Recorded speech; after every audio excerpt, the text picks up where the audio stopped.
வரவு செலவு 2025-26 ஆண்டு 66,753 கோடி செலவிடப்படும் என்று கணித்த நிலையில் திருத்திய மதிப்பீட்டில் இதுவரை 51,442 கோடியாக, அதாவது சுமார் 15,000 கோடி குறைந்துள்ளதற்கு நிதியமைச்சர் எந்த காரணத்தை கொண்டு விளக்கவில்லை. நிதி பற்றாக்குறை 24-25 96,000 கோடி என்று கணித்த நிலையில் இந்த கணக்கின்படி அது 1,01,000 கோடியாக, அதாவது 5,000 கோடி அதிகரித்துள்ளது.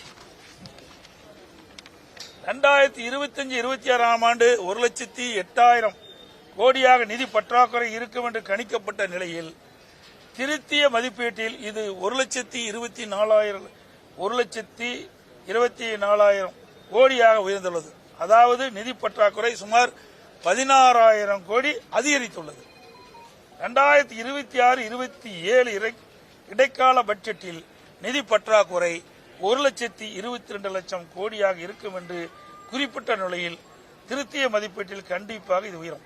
இந்த ஆண்டு நடப்பாண்டு 2026-27 1,22,000 கோடி பற்றாக்குறைக்கு சொல்றாங்க. திருத்திய மதிப்பீடு இன்னும் குறை இருக்குது. மொத்தத்தில் விடியா திமுகவின் நிதிநிலை அறிக்கை அத்திப்பழம் வெளியே அழகாக இருக்கும், புட்டு பார்த்தால் உள்ளே சொத்தையாக இருக்கும் என்பதற்கு உதாரணமாக இந்த